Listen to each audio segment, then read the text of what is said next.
I kenu be Yeah. ego aya ge au ego mobile la ge le wa nge me ka go joi vo ki ma ma ka no singa te laptop ko tu be mahala kainga mahalo ku lama whenga ke tes i hene mo oi kono live ku malawa whetu taki i tua i kai koe ke live ka taimu live pe mate mai ai ongo ka koe ni ku ma ko live i ha koe ni u lava pe ke manga aue aki ka koe ku hu mai hene telefoni ai koe huinga ia plava i o ngā aue at he tainimi.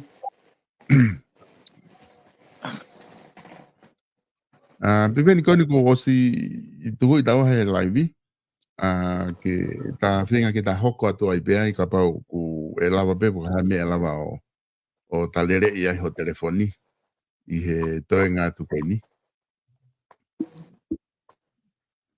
Iyo, sai pe go ngari iyo ta whenga ai Koia. Kai sai ke ta hoko atu pe Pipeni ko e talanoa kona ke o mai ko ane nai na ke talamai foki te te foki ki wharearea kua e mea ku ke lau hake ku whihala ke tutu uni na ku manatu i koe hono taim kona na o mai e koe hono o tautea i koe wharearea na nau tutu uni he kai te te tuuang ki wharearea pe e rea wharearea pe kuke ofisi wahenga pe to o moho wahe ko ngai e ngai tutu uni koe na o atu ka koe. Koia. Ko tala noa koe ni te ke huki wharearea te ke oso aho fitu o ku te ke hao pe hono puke koe he security mai me ao ta afi koe ni he tutu uni na nau whai. Pau fe momangu te security pa.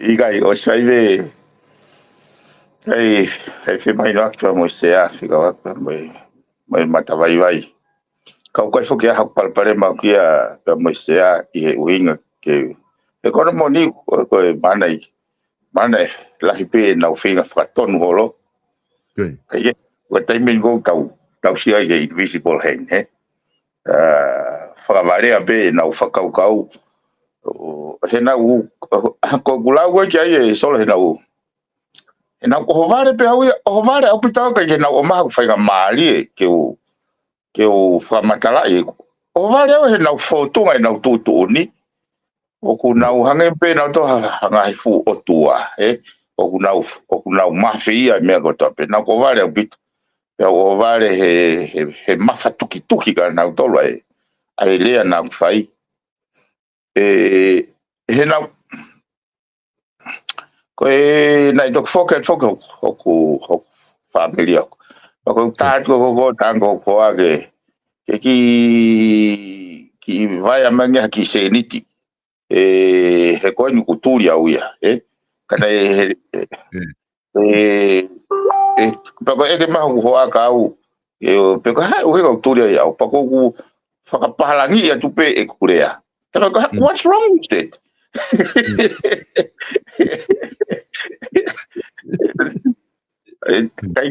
Ka kia au ia kai peke uhinga li lei ka whakamata i warea. Solo koe toi tūtūni upeheni hono whakarea koe toi tūtūni. Ka pau koe preach toi tūtūni. A hui koe non-compliance rules. Ai koe rules and procedures. O mai lewa he toi tūtūni whaunga he non-compliance. Ke whai aku koe. I got non-compliance with the rules. Mai lewa he tūtūni whaunga ke whai ake tautea. Great.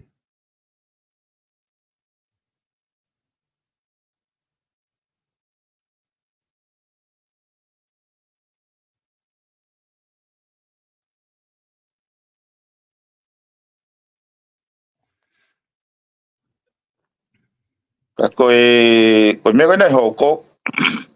Fotu mai he, nei fotu mai komiti ke ngau ke ai ko whahewa kupsi tolu, Ai koe whahewa kupsi tolu, o mai le vai ki whare area ke nau hanga e nau tolo tisaiti. Pe koe hae foi lolo ai foi suspension ni, Ai koe mea nei tari he ripoti. Ke ngau ke kup tolu koe fotu mai ki whare area. Ke toki tipeiti atu he kau mei mi pape koe ahawhia. Ai, koe hinga koe hiki ni maa, o nau tui nau toria, ke whakamālolo i au. Koe whakotu mai koe hi whikau he whakotu, whakamālolo e o e toi lahi ake he aho taha whaa. Ka koe mea ia ai sea ke ne whakotu mai ki whare area, ke hanga e whare area o whakotu atu e aho. Ai koe mea koe ne mi, lava re vai ke nau tipeiti, tau te aho taha, tau te aho ua, pe koe whakatokanga, pe koe whainga mea pehe. Koe wina ke whai pehe ai tūtōni ia. Na pehe e sea ia, whatakau ke whare i koe na ewangi ai, pehe e sea ia, koe whai tūtōni ia ka hono tau te o ku koi ai o kune whai. Koe. Pea ne whai rewa whai tūtōni ke tau te aia aho fitu. Sai. Koe lao re vai au peheni. The speaker may order the member to vacate the legislative assembly for a period not exceeding 5 days. Koe. Sai. Tutone speaker ia 7 days. O vai he mea. O vai he mawhai wang e lao. The law allow him to do that, not exceeding 5 days. Ako tu taminia ko foi tutoni invalidia. Oiga. Koe. He wai te huinga ai hala ai 7 days and over his 7 days per default hif ke 5 days. No. Te rege ne fai tutoni within his limit, within the prescribed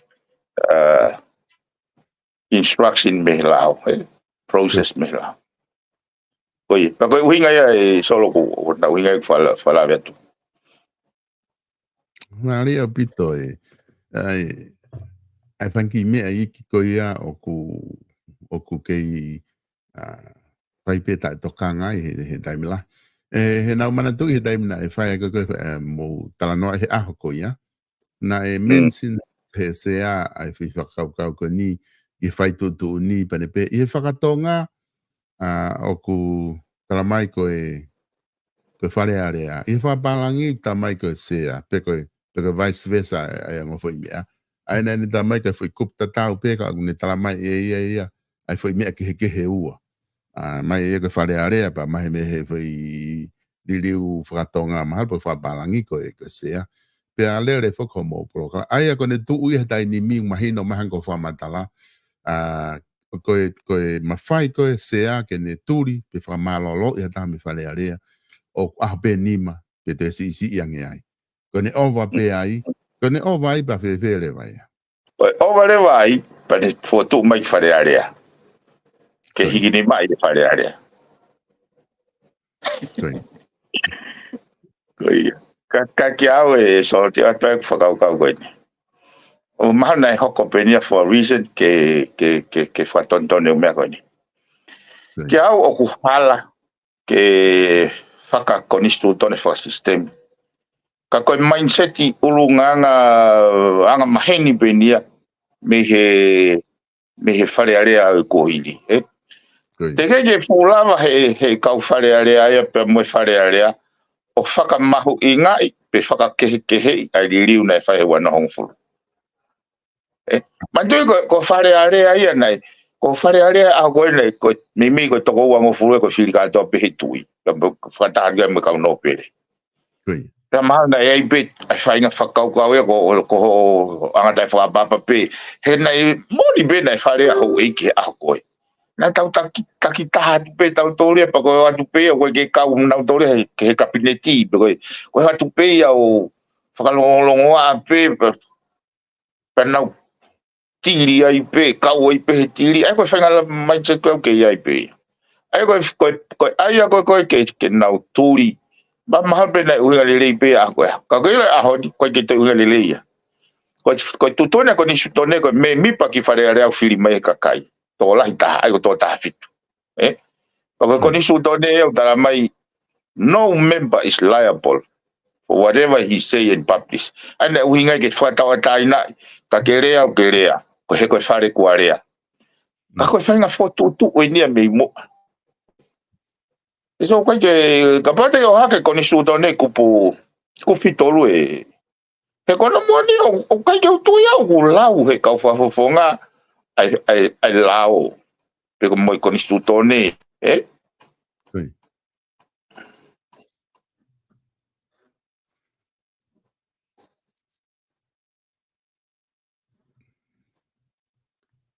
Kup fitolu. Oi.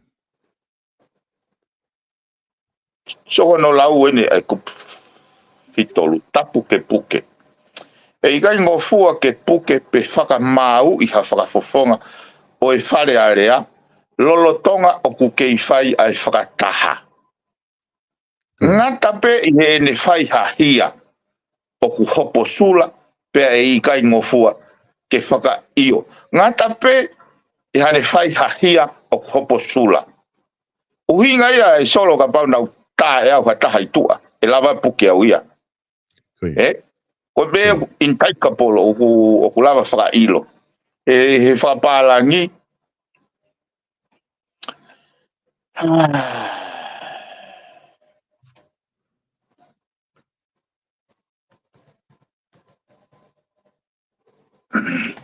Eke, ko moral of the story. E solo o ikai ke o nau ke ngau e pe anga maheni. Ko te ege na hanga appreciate. Ko huinga fokia o mai ko e tupo nima ke fili he kakai e toko lahi o whare area. Pea kuriri ure vai whahinga. He ko whakarea koe aku huinga mo tau whai au me ngau e aki. Ai office whawahenga pe koe ngau e pe mo wahenga. Te ege ansiti au ia. Te ege ansiti au ia mo siti. Ka pau te ke whehui. Ko hai e whakafofonga lolo tonga. A tonga ta fitu. Ko tari gai ko PAULA PIVENI PIUKALA. Te ege ansiti au ia. Ko e, ka pala nau ai ke tau te aia ka alfufule nau pereti ke ifo nau kai. Te ege usi hai whakaware wahare. Ka ko iga foki o kua usaia he hoko ka antopiu. Tola he whaiga nau taiwhi e maari. Mea ko nia ki ne whaino hino tau tol ke ngai mea ke whakarerei. He kai ke tau tawhepe he foi no molo mo anga maheni. Pa tau amanaki e improve systemi. Ki he ka hau. Ma tu ko e whainga whakaukau o ko hua moi ki wharearea. Ke pure ilerei ai fonua. Ka tope. Pea ke hene pure ilerei po pau te whatonga I pena upe ka iai ha me au tau loto ke whakahoko. Anga tohi ia ko he hoko I lao. Mawhai o atawais. Mea ka atope ke tohi. Koe ke lau mai e piveni fitu tolu. Koe kupu koe ke lau mai fitu tolu. Koe kupu mahu inga fokia. Ai au tau ke whaka ilo ki whamau I ki mau tolu. I ho maulea koku mau whai I wharearea. Tuku kehe ka pau I he ne aske ku whitolu ka pau ku iai ha hopo sula ia. O ku whamau iai koe. Ka koe... Iyo, hane koe ni. Wai whafonga u whairo koe tā. Koe ki lava he mau mimi pa mai tolu o tau whiai the members of the Legislative Assembly shall be free from arrest and judgment whilst it is sitting, except for indictable offences. Kono wharea, koe ni mahino angea. Koe aia koe hopo sula, koe ke uhinga lele ia. Ka koe uhinga koe indictable offences, ko hahia na te whai, koe te lele lahi, koe te whaurikona, koe te o kai ke pehe ko unga ko me mi pa tuku ya ka ko lo to le fare are ko uhinga ko ni sutone he kuia ye le o kakai fi ma uya ai na hala de na fai ke tuku o ki ki he liriu fo o ngan ke liriu go ke akenga o liriu mai reform na fai so ba fare palang pe en no member of the house shall be liable for anything he may in the legislative assembly. So ke ko blau ba ko konistutone ko ya pure talamai ko ke blau apolo ko harea ka una to fa mau ya turi talamai he kai ke lava ke fa mau i ko ia pe arrest lolotonga sitting fa area fai be na tolo aye porque solo ocular ya pito be oku ailereia oku hoko he umea goini he una ha fo na tol mai anga mahen alo to mo uhinga lele pa ko pa ke mau fe baki mato I a hoko na fai ko homo tip talanga ko ke fa malo ko na me ai exe ko komit kakado one he taimi na mo wa o mai ke foi konga ko ni o kai ke tonu ke fa mau I mai na ki kamata fai ke ai fe me aki ai kana me ha ke se komit kakado one la one pehe na taimi ko na mo I fa he komit kakado ai na o hake pena si o fa le ke kupu ko ni o kai ke kawai no lau I hata lau ko vi hata pe ko ngutu lau pe ko ngau e ka le ta fa apa ka koe ke ila pako ne talanoa koe ka talanoa I he konstituto ne pako ne talanoa ana he hamo tu uni whakawhare area. Nuki ke mahino ka au ai whi mea koe na mea kai sea komit ka anto. Pako ne whakamahino whi konga koe tu uni whakawhare area pako konga he konstituto ne kupwhitolu kone kuke lau mai. Koe ai solo. Koe tau si lau te kupwhitolu. Koe nau reise kupwhitolu koe whakatokanga ka nau tolu.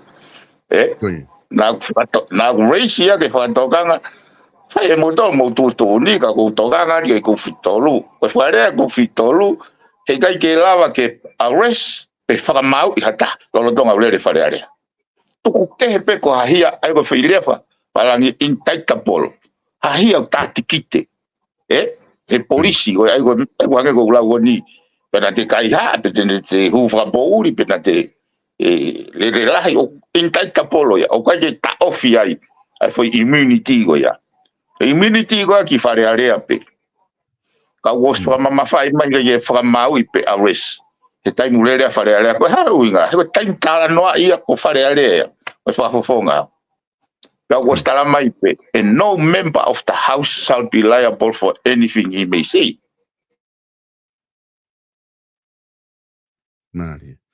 Mari abito ai foi vilo mai ko ia eu no to finga ke fra mahina foi konga ko ia fa fong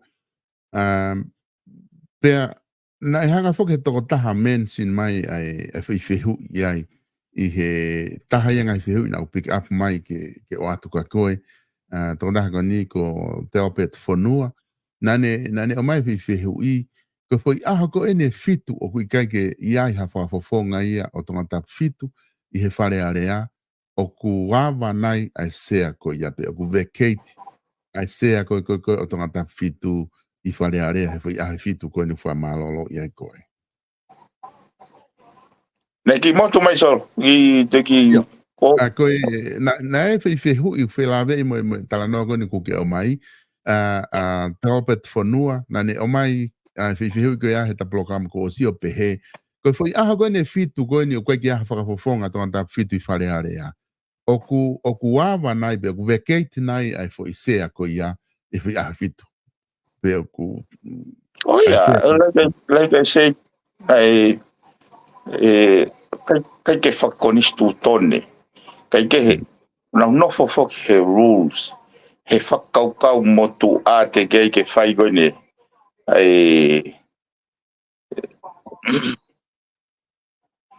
ke te ke whai koe ai hākoni ai liliu ko ni wana hongo fulu ko tu ya ko ai rules ya kai ke ko le he mea motua ai ngo ku ya mautolu ko exclude pepe me he fare area kana anga motua na fu office pe ai ngawe ya ke he kau fare area te ke alu ha be ko constituency ia ai ko me ko ka ko no sai ke hake u me go ya tu ko ni stu tone he ka te mo to fatonga ye ngai hange go di e talo fakiki pe ko fe ko hai ai ownership ai lulu tai e na o fa si holo ha fainga faka uhinga ke o pe ko ke fakalere company be o sta mai pe lao ya ka ya Ike tonga whaka ofa e tau iai tau tolu. He nau whakakau au te reise kofi tolu. E ki pōsia e sea te alo te ki lau I mai whai kofi tolu. Koi. Kai lo tau whaka e mea whaka mana tai vete mea e koi tua ho toko ua koi na koi mika kato. O ai e ne fuhere pelu. Lo tau ka koi bisi koska e whi mau. Koe tu ko ya he tu dai ni mi. Koe tau te ko o a fitu. Ko a fitu a fare area pe ko a fitu pe ka wa to naki mo sapa te ko lau fe a fitu na watu ko ho original down there. Lau be ko foi a fitu e lau be foi me he calendar days. Okay. Ka ge pe not 5 working days. He ka ba ko ai working days e lau for tu he lau 5 working days. E ko te mama he pe me primisi se. Ka hange ko lau ko e mafai me fe a fitu. Tu toni fe. Ka ba ko mandu ko na nga puke au ko nga ko lau. Koi. Ko fe hu ile ko di ko lau e na na turia ke au ka ko ha ni. Aya ko tau tea I ko mau e lao ko nau talamai ko ke mau e tu un. Iyo e tu ya ki to lao e di. Mau tea ko mau e tu un pe ai de vai tau tea e ko foi me ta fala. Oia. E ka parte ta no fo o si o ki ai. A ho fitu na tau tea ya ki au. Os hala ia. E ko ke ai mafai ia. Ai ko pere va. Ko ko fiha na tau te e ko kai ke ai in veriti pe foi a vitu po tu e ale va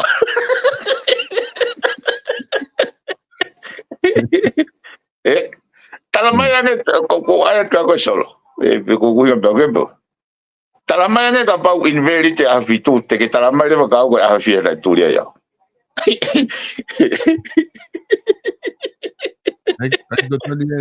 Totoni fe mea ko ni hange ko umea ko mea. Totoni huhu I de vai. Totoni huhu I de vai. Ai ko wale ko glau. Ai ko glau puke na to foi kolonei ka tolo ka foi pine. O hange be ko no foka hu alu ki prison ki ame ki tori hada haia na tonu hia be ia pa dogma o ki mui. Totoni huhu I de vai. Ai ale va ko te kansere ka kamata fo o ka totoni huhu I de vai. Nage mau foi tala no ia te tolo coronate ko de gai na motu fogi heta foi motu ya okay kai ko na tu ta no ia te nai ka koin yo tai mo na turi mai au ki tua ko ha be ko ta ko ta ke te baba koi tange alo le sisita e mai no ka tau he hiki ni ma e ka ja hata he te ulava ke ufalala ke I fale ale dai ko ni go si lava o famoni ta tau I pe a ko le ia ta tau I pe so ke mau minista moi fo tamma ko le ngau e matea ki ngau e folo so au pe ni o ku ango si o kai pe ke te lava ka he te fai tu tona ke uhinga le ai ki au ya ta ko me are va ke tau ke 20 ke tau kau Ako kembeni hata ako ke tau kau kata pa ko talano pa ko de kata mai ko he no turi ko au pa ko de talano mai ai tengo fa haira ke de afio ki pangai motu ke na ki project ki e ngowe ai mo ti o fai pangai mo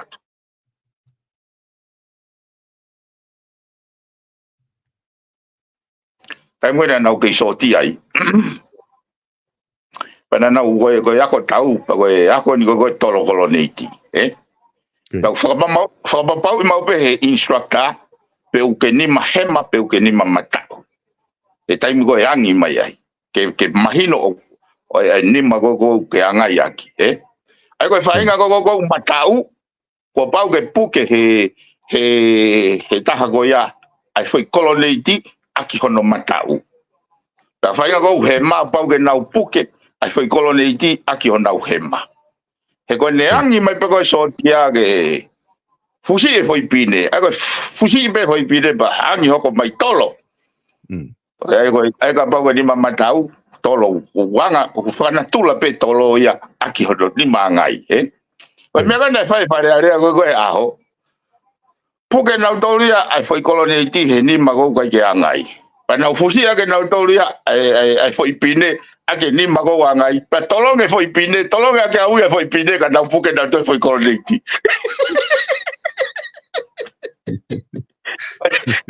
Con ele hoko. O sea, foi me algo, estaba con la uiga que todo lo que fue con leche que bate, con ya go fienia. Con todo lo que no fai tau te lo totania, tau veia. Pa fa da me foi con leche. Con me go si go poco. Oye, oku ge fa mention vai fo que ai minister mo i ko ni fo o. Kako si atu ki ai me ta fa aki ko minister. Oku si que o fadonga ia i fale area e talo ko ne tauliliu. Oku iai ha minister e hikini mai fale area against ai pare mia mo pure anga. Even bebe ko ia oku mooni pe uhinga lere pe tai uhinga kapa kwa isio kwa ke uhinga. Kako ko fio ko fono fa manantu i hake me he tauliliu e to hawai oku e no fobe ka minister de na hiki pe na dolia loyal ki pare mia tafake pure anga o tatau ai pepe ko e pe na tu ke issue ko pe ko ke la pe para pare ma fagas o make sense pe ko na highlight ko ni ko highlight ia e foi lao hia sei o mando o fora manatula be ba ke object ia ta hai na wala in bege he ko na ko na polisi na kabinete bo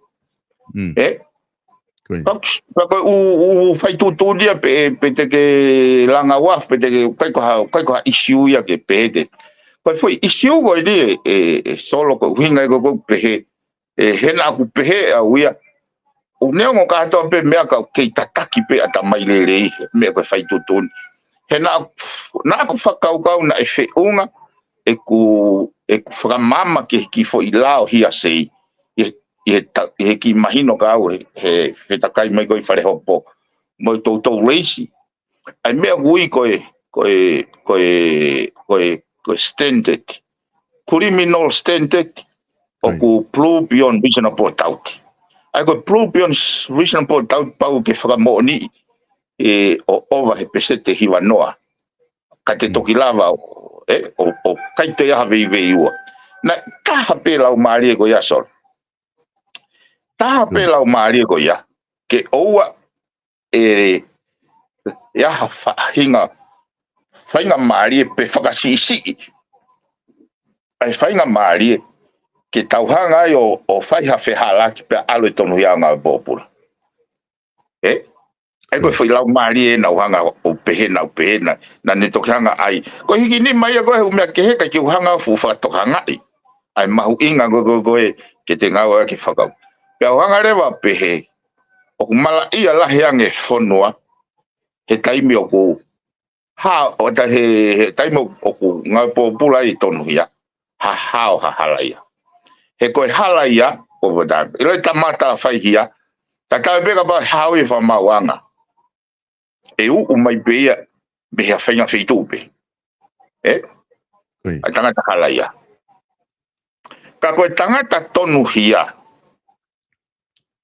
ke hono toto ki hai e ke mega mautol faula pa na amanaki au ia e mama ai pe mafuri ai whakaukau ko ngā koe he koe mea whaka moral mea whaka tau peho fu mea whakalangi ke oa te kao hatonu hia whinga mea pe nau whakakau ai koe ke au nei kai ke pehe ege ke tau sio koe anga maheni ai hiki ni ma pe he fotu ai pare mia sai au pitu pe fa pe ko so loyalty so ia ka ko hamea o te sio ato ilo nei pe mai foi ka minista e nau franga ia o ia he ngai pureanga ki moa ko la o ko mea fana tai mina la ia I solo tai mina la ia ai puke fa malo he kau tipo dis ai ngai pausa ko tongani puke ake mea fana lolo tonga ko hoko ko puke fa malo ake mea fana hanga lewa he wharearea ia o fotu mai ai foi whakaliliu ke foi lao ke whakasisi e tau tea o mao hataha moa mea whana o kuhinga lelei no kai ke uhinga lelei ai ko kuhinga kaimi ko ku whepaki ai uhinga lelei pia mo te hikini ma pe he tama pe ko wari ake te foi ma taimi a ko ngo ia o kuloloto palpare ma o hange pe ko foi mea ko ne hia sei heko na kuhu mai pe ia o vend out e kuloto mamahige ki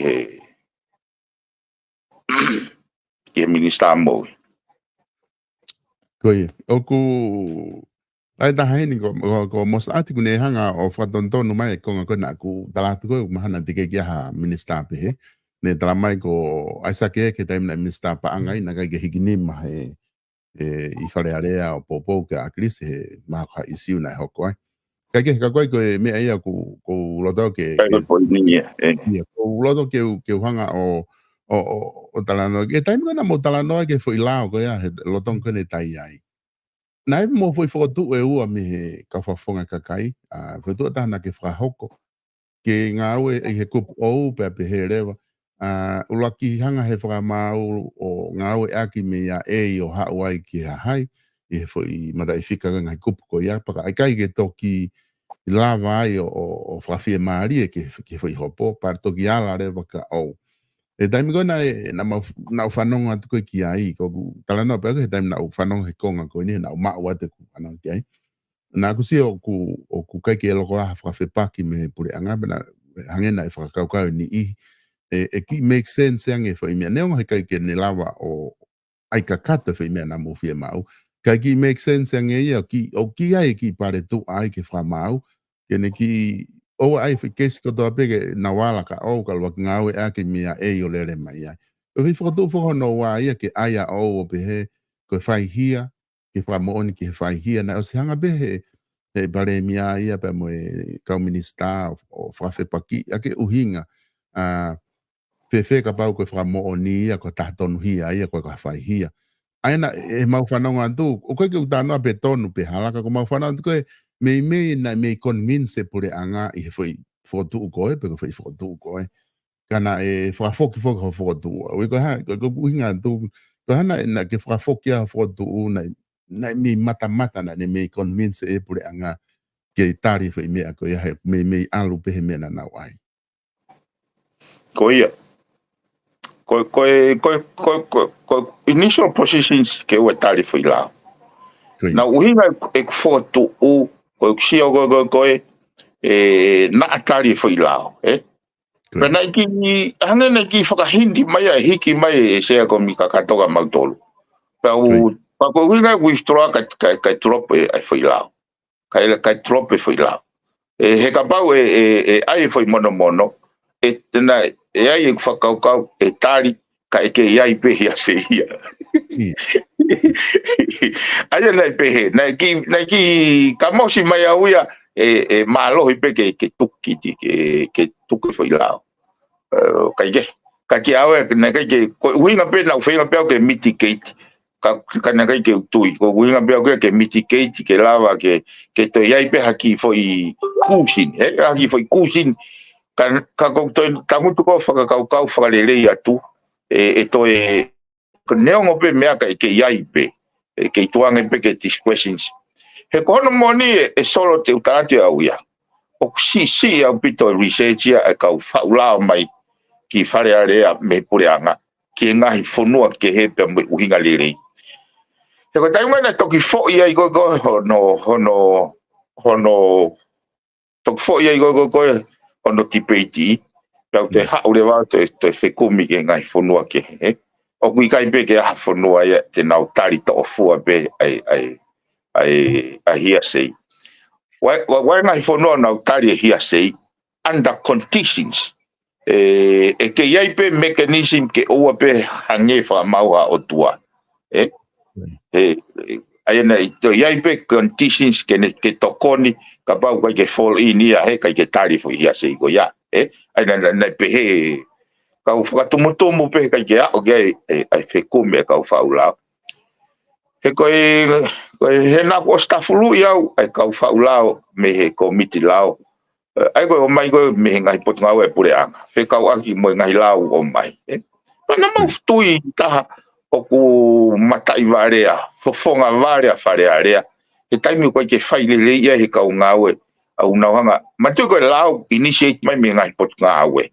Ai matunga ia me he kai ke nau lava o whahoko le rei ngahi function o koanka nau tolu pau nahanga rewa fotu mai rewa ngahi lao o mai ke mau tolu koe uhinga o mamawhai kau ke hanga sivi koe ula ka koe taimana pau na whatonga he tau koosi taimana ka mata ke ai mau ngau e koe ki he lao o whatonga iau koe liriu pe foi pea ke foi oku koe mea pe unofo e whakatala noa to actually tik tipi ki he intention ya foi lao mo purpose mo no mau inga kai ke ufatonga ya fai pe ai nei hau pe hange pe hafu tu telefonua rapastem ka koia kana no fo he whakau me ni hange ko havaka ku ava pe a ko foi mono koe na ai ke ai hange pe ha to mai pe hafu lai mei ke ne ki tabuni ke ngari poto ai na ko me na to pe ke to withdraw pe e ka ke utari ke toki ngoto e vaka pe au pe masi hanga no me ko si ko tanguto e lai mei ka ke na fatonga na to foi ava ko tanguto e lai mei ko me ko na to fa lo to la he pe ke te fa fok pe au ka alu pe ke o ai ko ke ai fo ke mechanism me ko na feinga ko ke na fihu e una feinga ke o at ke preanga kai pe ke kai ai ko rock foi fihu ke na hanga ngo famatala fa technicale mai ange ki au pe te na lava reconcile fe I extended from man ki ha here criminal offense ki he mo prove beyond reasonable doubt te na hanga reconcile fe ya mo na utali ai hia sei e malava fe hia sei o prove beyond reasonable doubt it's completely impossible ai na ura ki ai ko ai ko ua ko na ai ko kana tolu ko mo faulao ke fa mo mai ai ahai ulo tonga hau ne fio ya mo tolu ko mo ke halao ya hoko ko lao ko mau fau ka to ko ni a fa tu pe ke ne fio e ko me ko na feinga to ke oreva ma o faulao ka maura ki o ko tu iga aku house of talot is a house of order ai pa ko whakahino ni o me he whare ko ia pa oreva waha mea tukunga tāmaki pa ke raki alu o whakalere ia pa ke toki hao o mai ho whei lau ai ko whakakau ke maura ke tresi ai tupu tāmaki o kui hene awhio he ko uhinga e solo he na os whatokanga pa ke tupu tāmaki ko ni i he wafe uoua ka musi ore vai ke consequences o kai ke ne to fa mon mai ka minista go na watu i e perere wa tolu o ai pe o ke foi poini o kai ke lava he tai ne kuini o fa mama e ne tai ke mari ke ka no pere go fa fo ai fa rea Au beno kai te lava he tui o fa mauma e fonga mechanism o lava access ki ai o hoko mai e tai fie mali i he kau i he privacy koe whihu i lewa koe aku ko mou hanga noa ho eki ko mou hanga noa ke tau alua i ki whe o mou uhinga ke tau talatau ke ne afio mou uhinga ke tau turiti pe ne afio hangeha lai pe pasikareti hange koe ke mahu inga e taha mea o tokanga mai kia koe anga e kusio koe ke etititu fai ke whare na koe mea nau nofo hoha ke maulak solo vai fui isiu koe ya e koe fui whenā pasea mo fui hiu fika aua koe tau whaulao ko ni ke ave ke whamon mahai Koe mea be foki naku o si naku koe ki tau ilo i naku o si kore whamore more kabineti ia ki ene a fiopa koe ke tau ilo ke konga koe naku o si whakahoko ai whi kore whamore more e ia ka nau ke ngā urewa ke whai whakarere ei ka koe konga mahu inga be foki a wha reisia ke upolo kalama ma te polo kalama oku ikai ke uhinga le rei ene tu he e ai whi mea koe ni he kapau e ikai. Kapau e oseangi koe ni au lelelere ai pe pure anga os ke tau ka hau pe tuku noa i ai pe ai fo i tohi folofola ko ia. Pe ai hoko ia koe hange ia koe mea ke whamau hange ha president ke u kabineti te ha mea e to folofola mai ne a fio e tuku noa i pe ia koe ke fumahu inga ia. He koe ke kau ia he nau whakau kau he whakalere pure anga ka aku totonu pe ke ai ke pau ko fe mea ko tau iai pe ko ngā kalawa ke sio te kakai ke kau taki o ku hinga lele ngā we kona o ku whahau ko he ko instituto ne kai ke e biven ko ko ngai o tau sio ke he whahai ko ni kana e ai fe hu i biven na o mai he ta na makatu ngai e ta te ai ko ni ke tau te foki mai ahoni te lyric fe programa mama he ko ni ko tanga ni na ne hanga o mai ai whihu i ko ni whekau aki pia moe lulu tai. Ko isiu ia na uhingai hono homo debate ko ni na uhingai hono whamau i ko whamarolo i mai koe. Ai a ko hono talanoa ko whihu ko na mai taha ko ni ko hai ko ai ouna kau taha lulu tai. Peko whihu ua nani o mai ke o atu. Ko hai o nai ka o tahalulu tai, peko whihu lewa hono ua, ka pau o i kai ko hakau taha ia, ai pure anga i he public enterprises, ko ha ai uhinga o ngāwe aki ai paanga tuku hau ki hakau taha whakatau taha.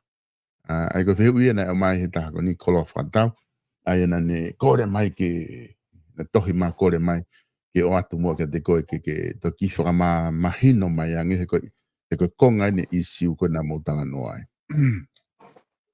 Goi, koe palpare mai uloloto. Palpare mai nei tuton ke eke he kau whafonga kakai. Koe palpare mai nei tuton ke tokanga ke whare area ulaki, he nai ho haa mai ne a hio. Kau ia he ne tō wholofola tāpuni e wafi wata.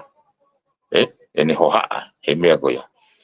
So ko mea ne ko kai ko ke mahi noi hai uhinga nai mahu inga whauange ai e kufo i rea a he tō wholofola. Ko tō wholofola e solo na utoki reisi he tū koe tohi tūtoni he whakapālangi.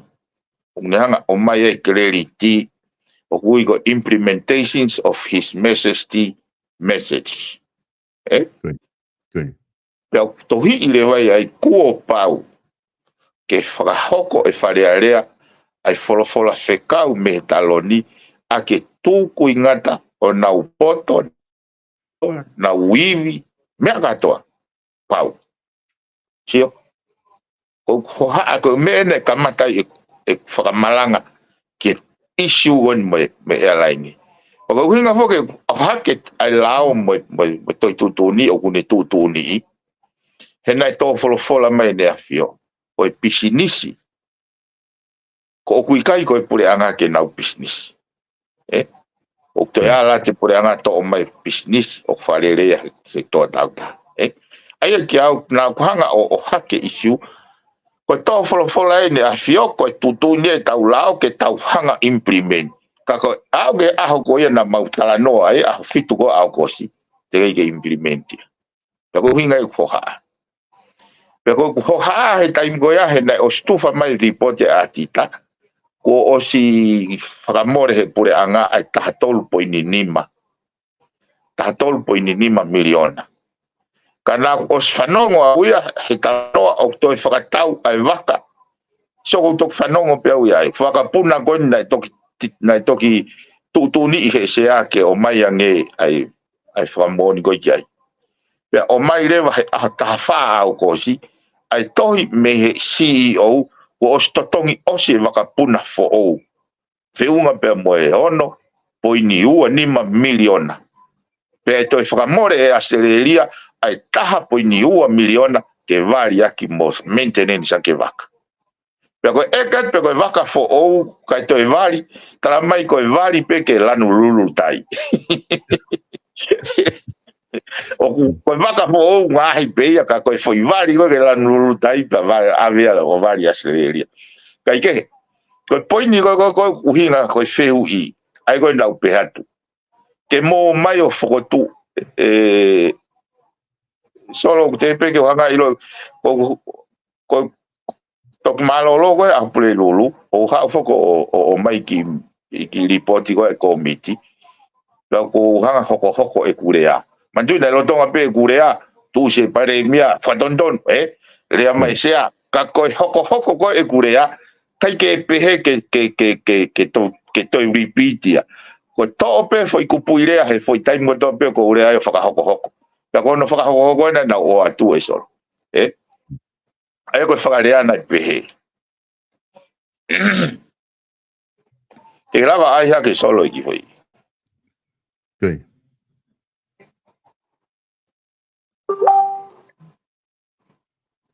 Ai ke se ake iki foi whakarea. E ko winga he na kai peke utui au ia, kai peke uongo I au. Pana o seinga peke whakamatala I lau maari na kuhanga ai koe foi whakarea na pehe.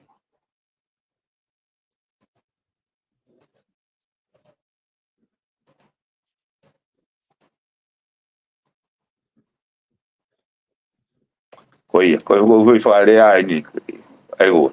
Ke mo o mai o whakotu company.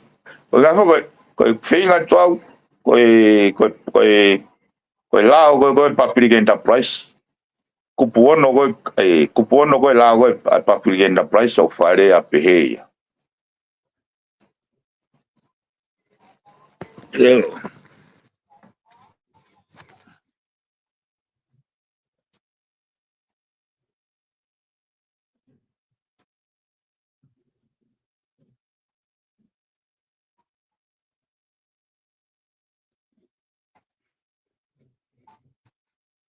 Ke mau sol.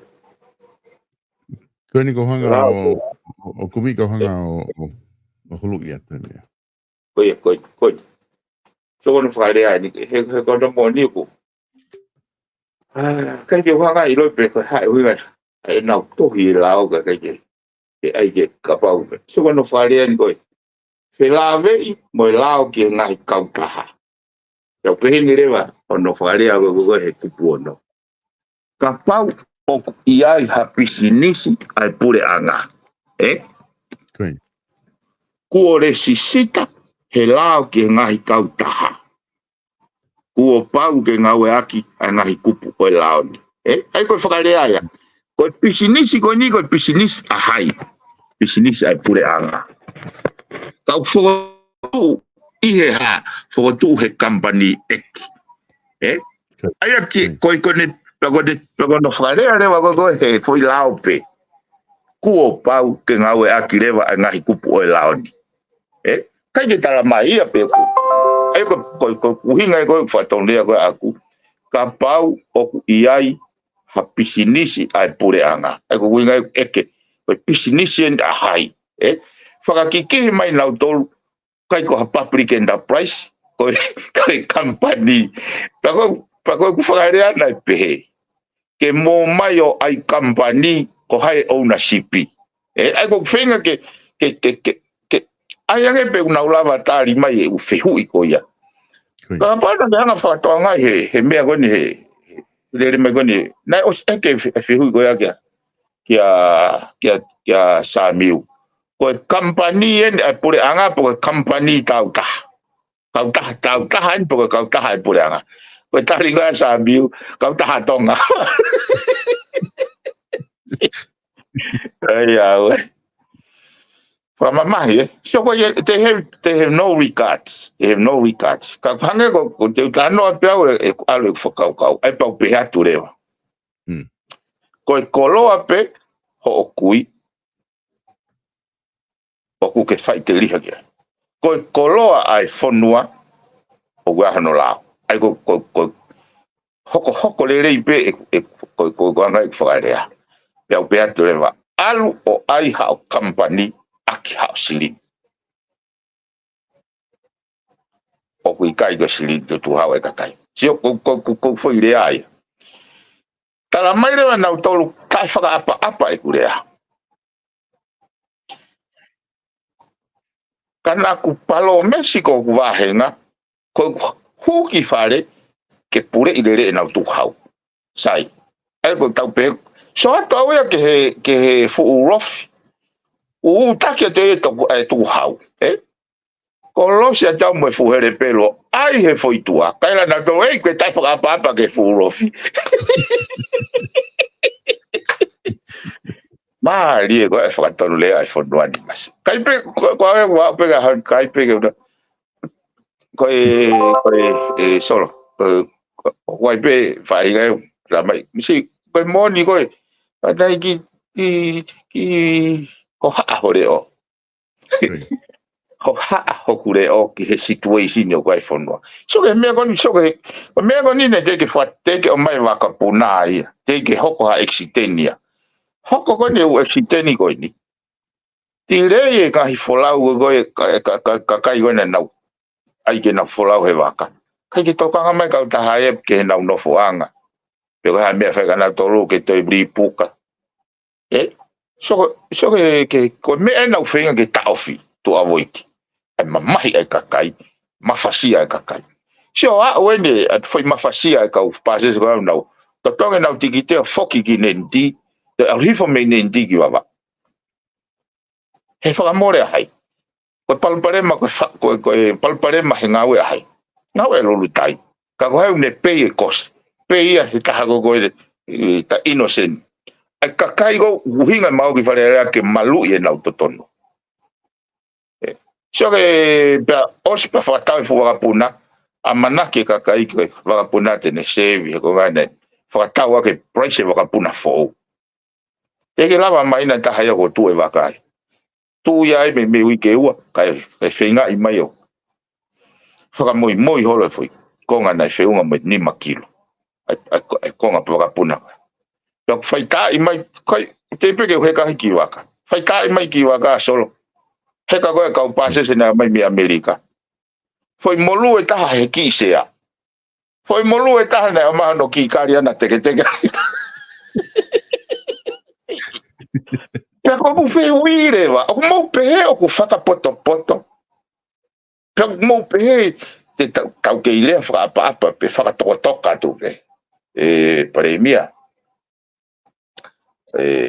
kai o fi ana fo ga bu fe u fi fe ya mama ya ko mama lo telefono ko pe na utolu o ko personal foi konga go ya kai ya ha ku ilo pe ko ka ga ta ko e to tala mai e to ta o na ya ko ne kui me ha pai kai ko na kai ke ilo konga go ya ke na hanga to o out of context e foi ya ko context ko na huinga e kurea ke pare mia he ko ku kui na aku fa alu atu pe uya o kai hase ne vanila o kai ke itai ala pe hase ne ki pespanga ko ke itai ai ko uhinga ku ya ko koloa pe ho kui e ku kui ko fa iteli ha ki ai kai ke usia wa Tako fa bo hanga no fa matala go ko ke we ita he hono turiau. O se va pa ita te la hanga ni ita le po ha be go fa para ni po ga uya. I made the statement that only your grandfather's resources that you can spend with liberty. Tau akai na ke spend, but for the taxpayers' money there is law to govern it. Kung famatala dyan ko po, what's wrong with that? Is that tongue unstandard?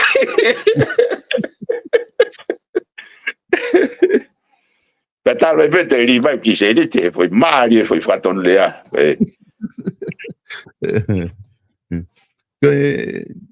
Makai pa ke kautaha o ko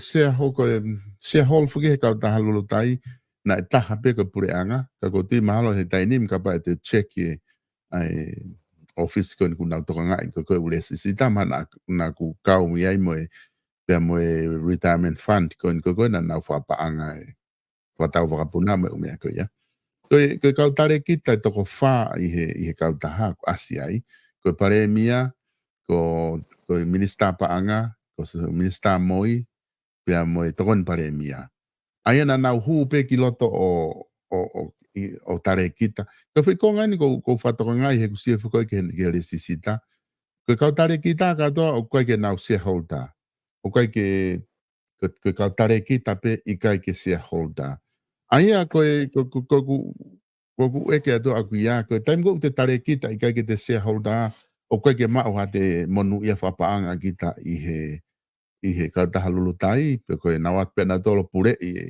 ai me fa poate ka ko ke hana wa he na dolu ia ma fa nga me be pe ko ha u hinga o ku ke o mai ai ki he public enterprises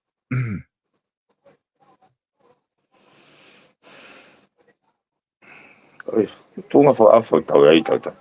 E kono moni solo fiwa uia hono kau pe te ulava faton hia i fe. E koe ka kono saipe ko fok pe hui ka hau o te o hake pe isi ua. Na whatara no at fok solo na o alau ki Amerika. Pau alu ke panke Amerika. Koe tohi koe na o mai he CEO ki whare area tara mai na deposite ua miliona Amerika ki tupai. Pea deposite lewa ai 4.5 miliona ki he panke Amerika. O mai mo account number mono teiti. Na alo eke ai foi account number. He na hu pe au ia he na ku alo ke website ko escrow. Ai ko escrow ko na ngai function ka ba te area i ha foi tila. Hange ko va puna fe ma ore vai me kon gui ko LC fa nga wa ke ka business alo mai de ki letter of credit me panke ke ave ka na fa heka mai container pe ko ne ma u pe ko container activate level foi transfer ha fa inga me ke ne hanga fa pa pau sai ko escrow he function fa contract pe ni o ku na fe nga wa ki mo third party alo e third party o ai foi tila ke strike pe ko ospe ko ya pe uta mai va puna o mai pe ko ne va puna fi mali e client pe activate driver ke ka escrow ke na o transfer ai imagino o fi mali ai sela ke ne hanga seni mai ne koloa ko nga he ko sia i foi panga i panke pe ko ntai beto ke o mai ki heni ko tai meu to alo ai foi panga ki pe ka ba ya o mai ke ni ko ke fi mali che ke ko ko ni o to be mai na ta pe expire ya pe ta mai le va he sela okay ti takia me price ai fi tu takia de ke ka ta go escrow ke na ti taki ka o ya to ya me pa kumi tu pe wa ha me fe mau ke kumi o ko sia o ne mai le chene ke foi tai me o to pe a tu le va pa ya pe foi con a go ni ai me le vai ai se la ke ne hanga o provide mai ngai me ko ya mo negotiate pe price o ne mau e foi fie mari go ya sol pa to pe atle sai final payment solo ala ta ke panke tamai panke o ga fika pe he ya o existe na panke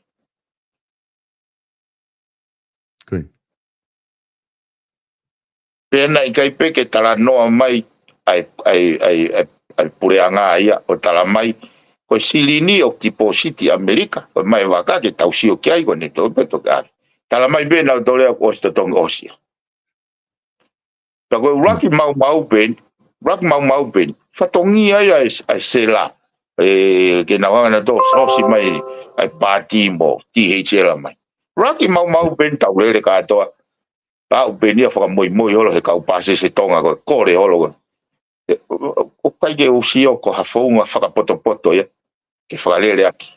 Kau taha e alaini, ko panga tuku hao mo panga retirement, ai kau ngau whapurenga. Kau ngau he whanman. Kai iu si au whapurenga.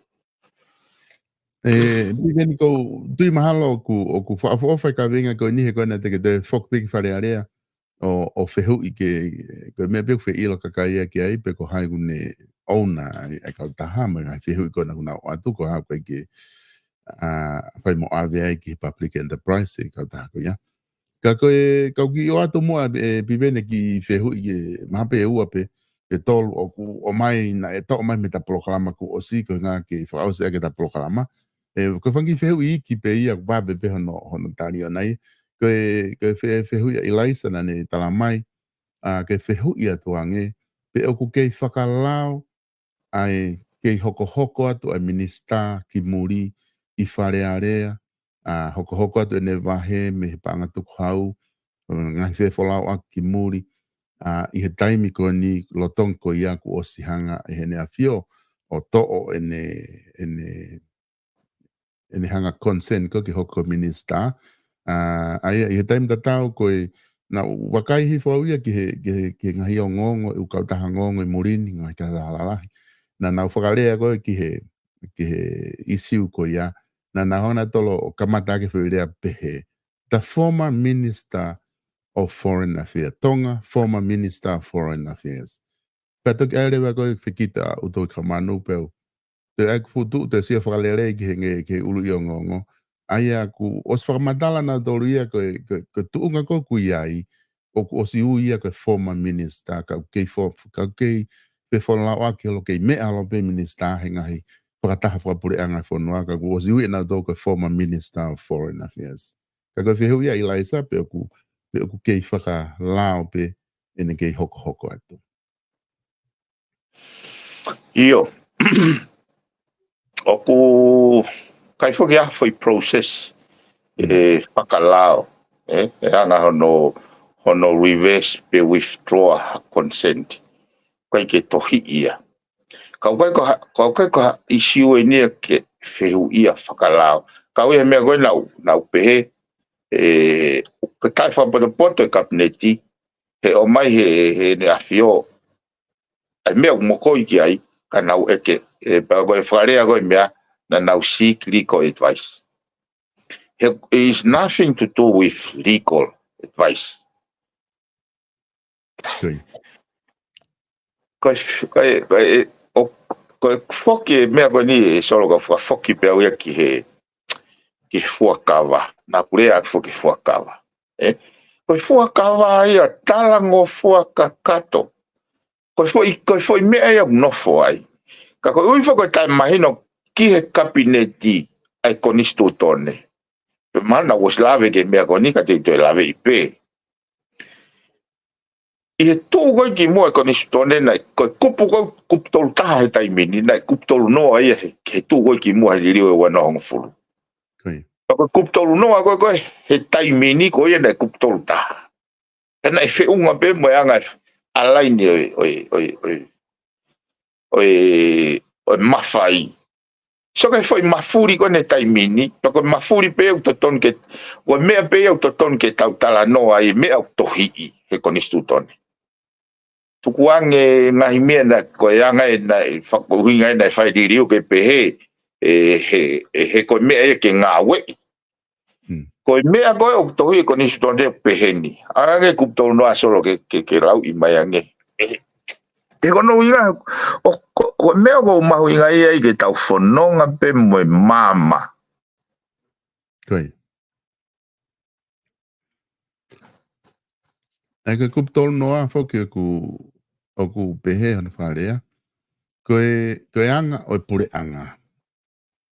Pea ku wharea rewa kupu koe ni. O pehe koe anga o whai ai pure anga o whanuani. Koe pure anga whakatui, whakakonistu tone. I he malu o ene awhio koe tui, ko tupo wono. Moki nau tolu e hoko kia te ia. Oi, soko kono whakareani. Koe anga o whai ai pure o whanuani. Koe pure anga tu whakakonistu tone. Whanaupe. Koe anga o whai o pure o whanuani. Koe pure anga tu I whakakonistu tone. I he malu o tu I ono, moe ki nau tolu e hoko mai kia te ia. Tu e konistu tone, ai e tau provide foi ke leri tigo ia. Sai. Tolu taha, koe pure anga are vai. Koe anga ahono whai o pure o whanuani, o ku wahi tolu. Kawanga o whawhiho ko take tau noa mo tolu taha. I he malu o tu pou ono, o ko wahi tolu ai mawhai. Katoa, koe anga ahono whai e pure o whanuani, o ku wahi tolu. Kabineti, wharearea, whamauanga, I he malu o tu I ono, moki nau tolu e hoko kia te ia. Sio mahi no, Koe hae uhinga ko pehere o tonu e whakauhinga mo whitaiaki ko ia. Fuakawa. Hae uhinga fuakawa ia kabineti wharearea whamauanga ki hene awhio. Ka pau koe konistu tone, ya ka pau koe mawhai pure kuia nau tolu. Hano inga, he whai e nau pure, I he malu. O tano e mea koe ni solo ko hange koe ni, koe kukui, mo toko ni ko piukala. Kai ke kau ia he whei umu, kai ke kau ia he tere haka mo mea. Kau kangu tupene fo isea I pui putipe. E o vare pe kurea mai. O kuhala e fo ipea koe. Oversight. Pe koe mai alalo. Koe ai koe ke pehe o ku irrelevant ene afio. I he ngai whai tutuni e kabineti mo e wharearea mo e whamauanga. Koe fo I mauhala ia. It was never the intention o temokalati na taukawe pe mate e tātai nuka o krisi to remove pe isolate pe irrelevant e tui. It was never. Koe mea ni soko koe mea ni koko whapeko ke tuange tau teka. He na ngau e foki he kau hou eiki. Pea mo e kakai lahi na nau mau mo nu he tawhaaki. He takawhalu e ne awhio. Ke whakairifia ia ke kakai, whakairifia ia ke ne awhio. Koe temokalati o ku teke e piveni pea mo akirisi mo mea ke toko hono mawhai. Ka te whanga ala tu e mea koe ni. It was never the intentions. Ka nā kulava pia whamoni, matui kua wena ka jaha ku vision whakapolitikare ako. Ka nā kuako me tātai koe ni, ene ngai, I whaitutuni, e taimi koe ni whakaosi osi. Taimi na dissolve ai wharearea. Taimi na uinga he na e alu o iaue. Koe kumaka. Oku, nasi ane lo kisio ane pete na pio hi.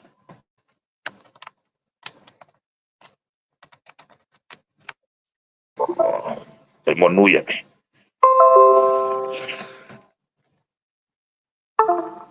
Bueno. Taimi koe na koe fuafua exercise ia he awhio. I he whare pehe tokua. O kua e lao e ono ke ne to'o hono mawhai. Si, pe hanga he ne awhio exercise. Ai a hono mawhai whakakonistu tone pe wase kuptolu walu. Mai ku fitu, Pe koe taimi ko ia ne oho whaki holo ai whoke fo ou. Pena o mai ngai whare. Pena au tangutu tonu ai e solo pa o whemau ke wha. Ke wanga whakapapau i he loto mai lau maria kakai. Na teke osi le rei e whakamatala e koe whare i. E koe whare i mange o ange mea Harrisoni. Ka komni ueri. Kau mea nau kau hono ririu koe wanohong fulu. Ke ave ai tu uni ko ia ke tisowe whare area o ave ke whamawanga for a judicial review. Na ke osi lere e pako mea na uhanga e o mea ko loto lahi ai FEB position ako. Kai ke lava tahi ke ni te hanga ia o te tala mai ko mea ene whakau ka agrisi ko mea na inteni kai te moka alati. Kai ke ni te hekai te lava tahi liri. Ai foi moni ko ia kiao. Ko ene foi tafo kipe. O wikai ko e ku vision e poko ngā we ke upore i e mawhai e ne awhio. So foi statement e ko ene polten kiria. Pako e foi statement e ko pe mo tol ki he kakai. Ultimately, ko e mawhai e ku he kakai. He ko ena, mandu ena ospeti so talamai e bembo e aho ke whai e whiri hoko. He ko ena ko o mai e aho ke whai e whiri hoko. Ko e whanki manusi whakakonis tu tone ko ena mo talamai tuku bea ke o alpeo ka viela. Ai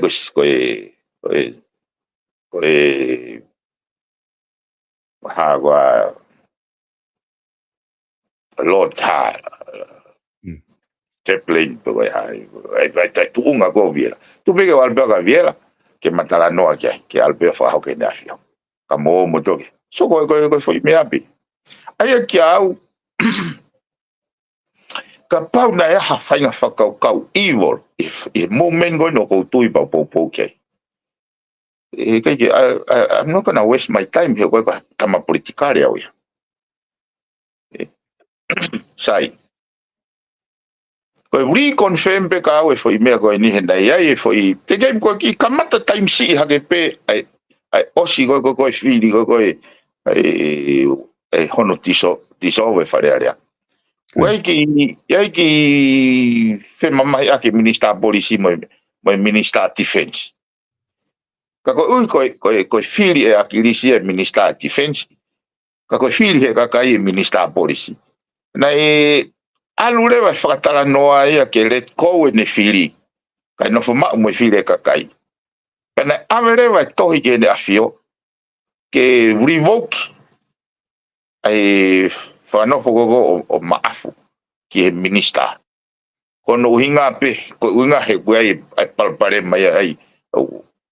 Na ose mai na tahu ke whamoni mai ni api one. Pea te whaitohe pea a Chris. O whahoke ni api o. Koe angai nei ku mau. Koe angai nei ku mau. Ko tui koe whahinga koe na nau whenga we aki ke foi mea koe ate nau ilo ange foi moni. Ka koe angai o whakahoko ange ka pau o kai ke whi maari ke mea nau whotu atu. Ka whai pe mea koe o ku ke loto ki ai. So koe whenā pasi e talangofua. Koe. Whenā pasi ai tu ai foi fuakawa e talangofua. Kuputol noa, kuputol taha.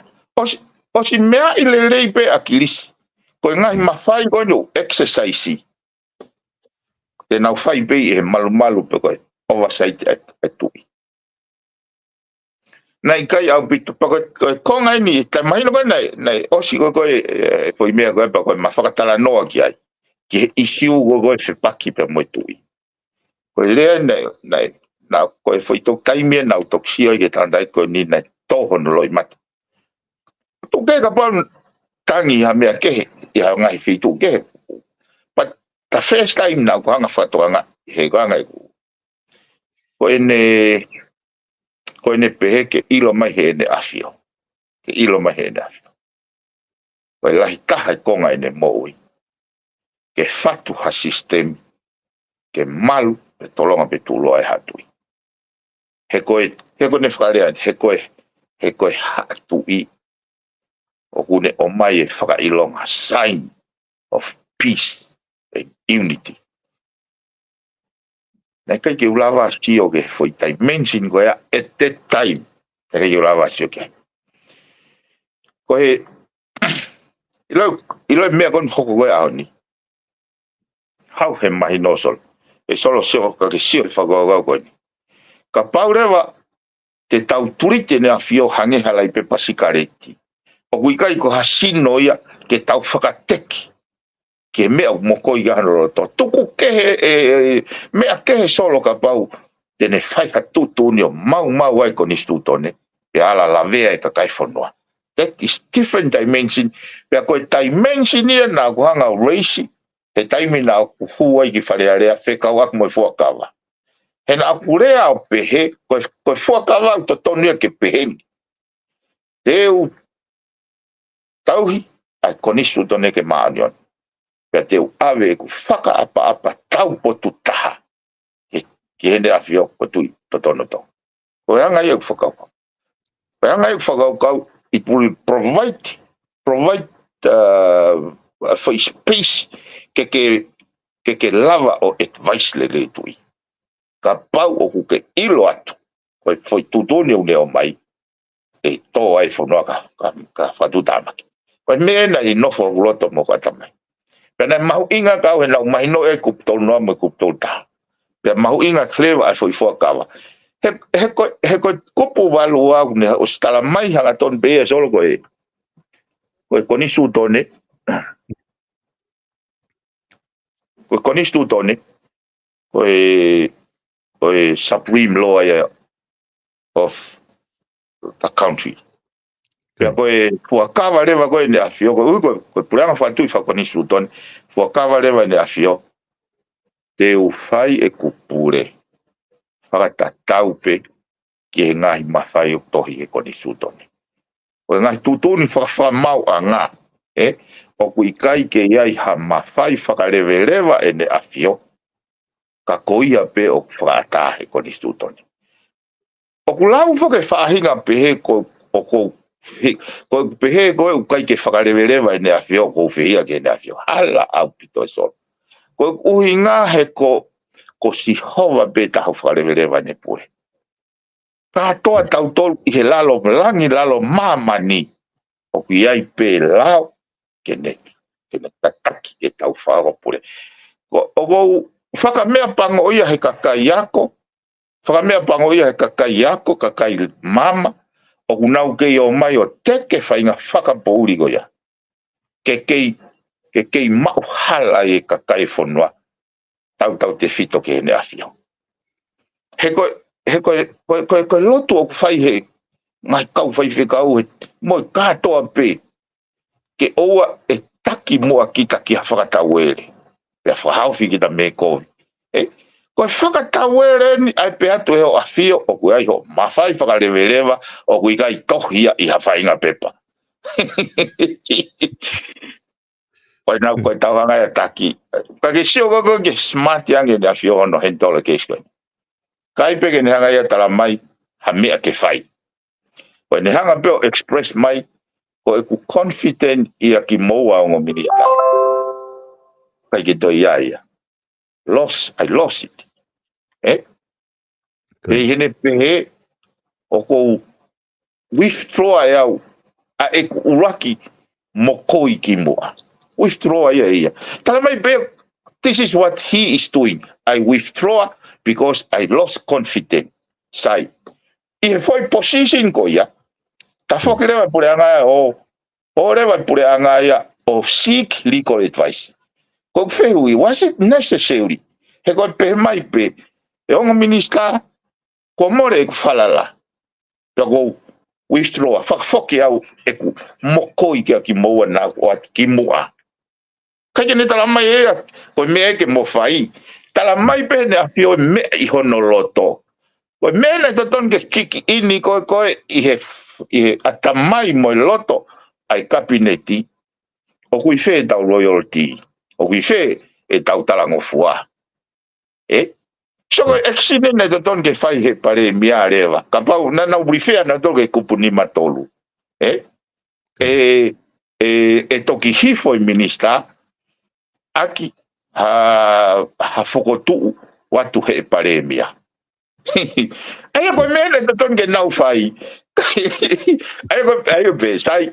Fotu watu ke revoke ko una solo kapau ko te intentions ke merino motolonga motuloa ai langa fonua me ene to tonge bak alu kai fakau ke legitimais pe motala ngofua ke ni afio ayo to tonu le vaya ke na hanga lewa o muy atu he kupu ilao ke whakahoko ai mea go na mokoi mai ki aipe folfola mai ki aipe whakahai maha doloto he ko soko whakarea lewa go he kupu tolu go na nau tohi atu ni mataha kupu ni mataha kua pau ke tau he minista hono tu unga koe minista kai oua ke whakatae o ngā he tui aia whakatae o ngā he tui I hono whakanofo I ha whakotu atu he paremia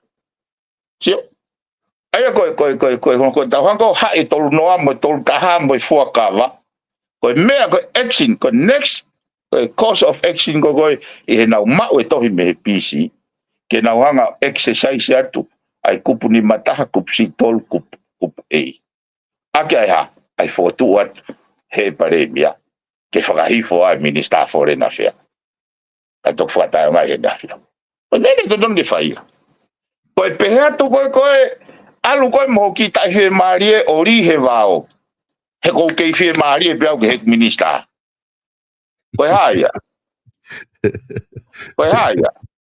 I kai koe ka pate tahanga o vete I he whai statement ni nai whai he paremia koe kaona whakarea taha ko hai koe ke o mai ho loss of confidence o kei mau pe confidence ni ako ya ko ho tu ni ku ke tamala mai koe koni sutone hile ngana ke tamala he koni sutone ka ko fe foi fuakawa I he malu o tu yo no mono ako ma si solo ko tano ko ni ko ke uloto ke unga aki e na ka pulu ka bana ke hanga fatonga ina ka pulu ba mai pirinis kalauni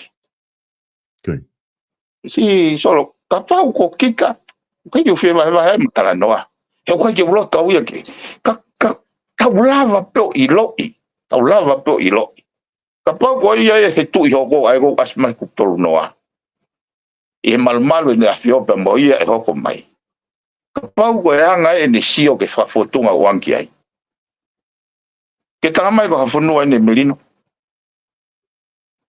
o mena foke ai mana tuke ke rea ko na fa atlis ko hinga ni teke e temo kalati mo faunga ke ne hanga o hili o e pure lelei ke malu motolonga ka mahale fok solo he foi manga fago ni ku lotonga talanga I loto fare area ai fili ko ui ko ma hino mai ai ma ui e pure koi pa ko fala amu ke hoeki ke nau faka kau loloto ki he kahau e nau fa nau mo kahau tunga fa social fonwan oi vale kakaia pa ko kata ke kakai o kai dono ngatangana ko mea ko hanga whakotu mai ki whare ke pure ilelei.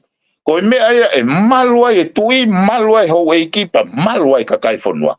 Mea hai, me whanga urofi koen, o ko ma whakasio whainga maarie, e nau kai e panga tu hau e whanua. Koe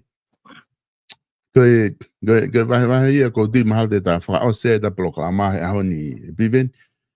O ku mahu inga ia bito he whamatala konu ke o mai, tata whito ho tala noa he kuputolu noa tol taha.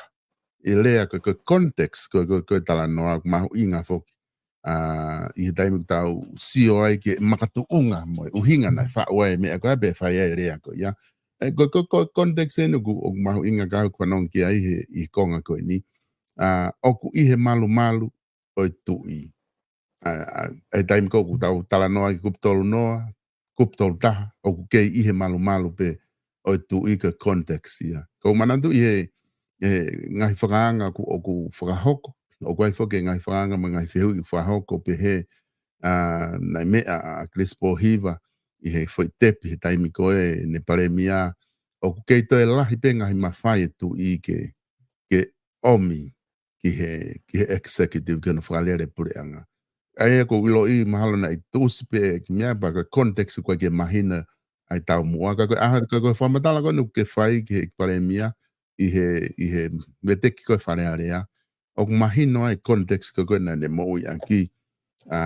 Nane mahino i peko mea ko tau peko malu neongo wahe holo mawhai ki ngā aue me mea.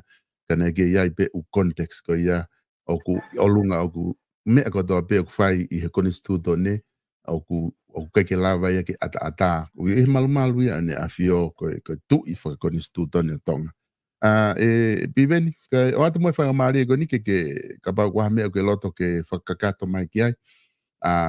O kulahi a pita pe u isi uia me u mea koko. Ka pau te tau nofo talanoa pe he whitai me taha ke hou aki ono talanoa e ngahi isi u me mea. Na hanga e lokupo o race hake a isi u koe ni he tohi koe kabineti koe ke tuhuife u fukana na ngā kere whapalangi the Prime Minister decreed. Aia ko ulea kuna ngau aki ka ulea fuki ngau ek peke ne afio ka ke u isi ko ya ke tau lau te tolo follow ko to ka wat ka tiko ka wa me ke loto ke ta ke faus ya ke programa ahoni ku oslave ta ho ta me kong ta to hoko ate u ka ko eso kai o mo yo la ya pito pe ko isi ko na ke pehe na o pehe ke lai pe ngai mafai te tatu ka ko mauia ko anga pe o anga ya advice mo mau e ta e a ko ya ko wen ko e solo o ko fa mai ngawe anga ke ho e ki ha aku ata mai mo commitment na to ki hanga fra ton e mau go ni ono tuku aki ko tui o ne fili pe nolo pana hange nei ko konga go ta fa ki fa ma ngana tu aki na fio Masi, o whega goe ku vete hake ai mea goe ni he kufa kupu ni manoa ka me kupu walu tolu. Ko paraparema whak solo matui ko tānoa whaka sistemi au. Te tānoa pia whai kupu e te lava pia tala he kupu ko ia goe mea misi ka te hanga o trace e te lava. Hange goe ni. Kupu whawhai ko nistu to neu tala mai o ku ihene afio ia. This question pene afio ke ne whakanofo anga hingoa whalangrang. So e tai mea koe na e hua e koe ai kau pau u koe ni. Ai koe whangahi hingoa whalangrang en o kuna o kau e kau loa loa ti. Na hingoa whalangrang pia. Hala moha mawhai e taha ai. Hala moha mawhai. Pena kai ke intendi e nenga hingoa whalangrang gara ke nao mau kau noa e whotutu mai executive sai. Kupu ni manoa fotu wai kon wai ai fata to kon kene fare I bene afio me pia ana this question bene afio feeling the fata to kon hala mo mafai ai ka mafai ai ke beke ke na to ka no ko foi me be o ange state hanga tonu mai kupu ni manoa te nau kau I hono whaka kau I hakangi mai me ha eiki no pere ke hano tofia pe ko ano hingoa o nau tolu ia foi me abe ia kai te hame ke ka koe whakatu tā maki ene kai koe ke lau e lau ke mahi no solo kupu walu tolu koe taimia foi ha ia walu tolu si foi ha ia nau pehe koe foi hai check ia pe koe foi ka ia na whai he diri so kono whakarea ne kupu walu tolu e whako tuu heni hape nolo e whako tuu heni hape nolo koe ko miti ai whakatato koni ya koe pe nolo ko ia e kau ki ai kau loa loti so ke foi tātu I kai koe tui iau ne whai ai whiri ai pe nolo koe konistu tone nai fatu mei whare area ka pau te tau tuka ki ha palparema tuka ki ha whare area he mea goini ka ko uhinga fuki solo ku mate aki ko kalanga I whare area ko whare area ni he funga te pire he mama o tau tala no ai ki he kahau e whanua he na ngau e kia he ta whanga kui o mai o taha e whanga kui ko he ni he pure kovi nei roto mamahi pe nei tare hai ka hau e whanua he pō vai he whakapo uri roto ma pe mo he tu wa oia hua ta tu pō ni wai mo lukalala Rotonga pe nao eva ke apo o toke moa nao. Hanga noa haula tupo ni wae mataki a tupo to aia. Ko hanga ye, ono whakaukau I mono tālanga I kāu whapolitikare whanua. Kana I toku whamā pōpo tupo uruaki pane whau e konistu tone, whau e whare area, ke ha. Ke toku ae o mai moe pō vai mo here peru. Kai ha, kai o mai moe peni, moe pepa. Oha, tālanga I pe tohi koe lao. Atau mui mui ya. So wai me hanga u whakairiwhia I pe ka hameo koe kene ke sio wa katoa ngai mea tako o whetakai horope tohi whakapouri. E whai horope mataki. Ka masi ko tang ka pau e tuku e whare aren mo mama mo whakate pire ka tau whoki ke whakapouri ko mo kai vevela kota. Awe dia ko toko ko taha bea tama na utui au ia ku ko me pita pureanga ko ni he vote of no confidence. Ka alpa po ka na utol ko ka I tapia ia pive. So que fai a mindset Kai ke? Ka ko bea ko na ke lau ko na ko ke degree. Kai me ko confidential. Ko la ka fare area. Na ko se hui me ko ne ta ko se he taimi ko na hanga yo tala mai ko settlement ko ngai hopo mo sipoti ko Pacific Game o ku confidential loya pa hanga fo ko lao atu ai kupu o ni matolo ko ni suta ni ko ku pau ke o mai he minister pa anga ai fa matala ko to ke ngai pa anga na o stanaki he fonuan he tu hau pe mo pa anga ko to na ni fa more pe o kau e foi whakamore ko he totongo ia, he mea u talamai ko ni stone ke ha o mai I whare arean. Talamai na tau confidential. Pau eke re foki ai, ka kusai tata anoa ko ni ke umanatu. Ke utoi eke. E nau eke re vai, ko kupu ilao aku e sea. Kupu I ko ni stu tone e talamai o wai e totonu ke u ilo ke pango e. Talamai na tau confidential. O mai ange na kupu ilao ko ia, he ko confidence, ko confidential lo e solo ko nau pe ai tui nau pe ai tui na ngau e kia he time na ke I firia he tui e paremia ko e ka kamea ta mai ko confidential ko tui ia ko ki te fe mai ke mo to ilum to kia pe na fe unga pe ai pe mo me agon ko la ka fare area ko tuku ya ko ka mai fa nau o laka. Na o vare au pito he laka fare area tau gosi, ka kai ai tui. Ki au o ku hala pia. Ko laka ia ko nau e tui, paka pa kai ke me mai tui ke fare area ko no fa fare area, ko toni te fa laka ia.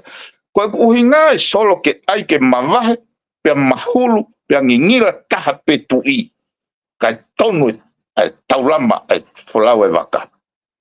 Welo ka pa te ia la ka ia he te la ka ia he hange ulu ai fonua fa fa tau fa mo tau ka ya ko tolu be de solo o ungan ko na race ga mo ya ko kamata be pare mi ko ni un ngau ke tikuri ai tikuri anga fo ga he tikuri no fai fisi ku pone ku be le re plan fo ka tau ko fa ulau ai tikuri pe mi ko to tikuri ko tikuri ko head of state pe ko ha dictator ko pure fo kautau o ko kai ke ha pure anga siri tikuri ko mea hutari he kabineti tari he fare area ko pure anga filia ko tikuri e solo pe mau ke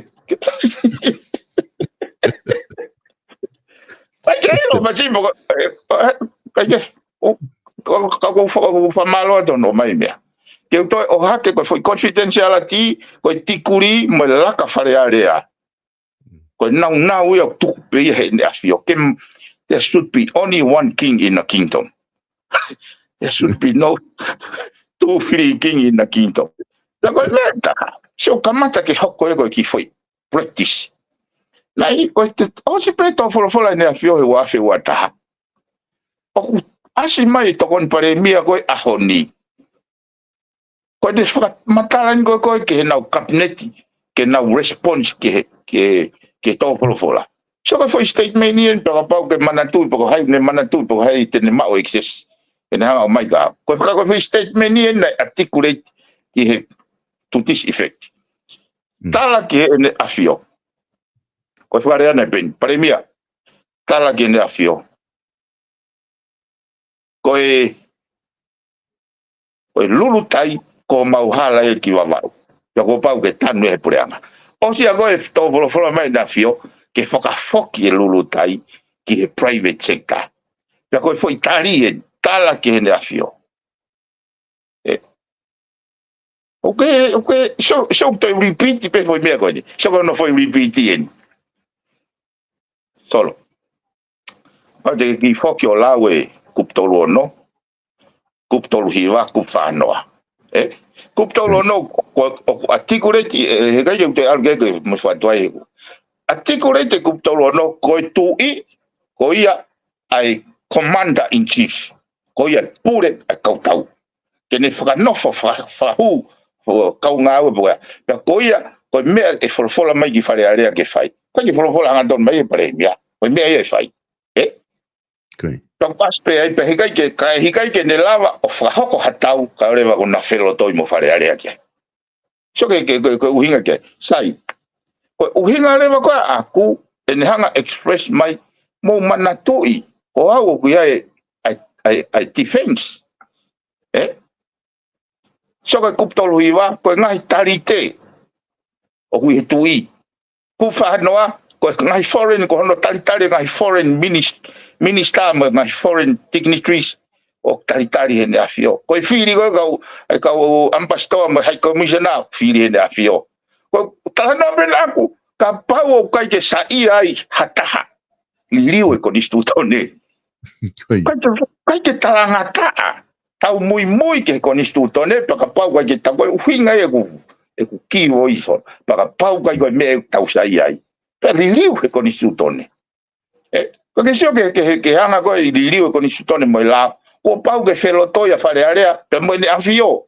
Hei kai ke, ko uhinga fok solo pehen. Hanga hene afio tala mai, koe kuongo potu ngā au e loua e a ako, ko au pure. Na koe mea koe te whakahoko ki whare area, ko nau tolu te nau pau e nau whakahoko. Te tau whata tau ke whakahoko. Pea koe wholofola mai whakahoko mai e ne whakaamu he tohi koe lot previous year. Pea koe tari ene pare, ai tokon pare mia koe, ai koe na ne whai whai tari tatau I mua. Koe pe I he ene pehe, ai koe whai whakarea, ai esta Deputy Prime Minister. Will continue to receive. I have a message to you. Go loud bell go see towers. Kapau. Ki au solo ko talatau. O wi kai pe ko to kai ke te lava ko anga tu talatau. O ke mau ki foi to hi solo ko. E ko to mari e foi tari.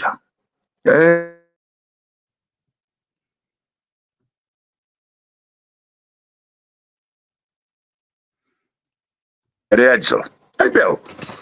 Kai para kala fa pe. I, as the acting Prime Minister, will continue to work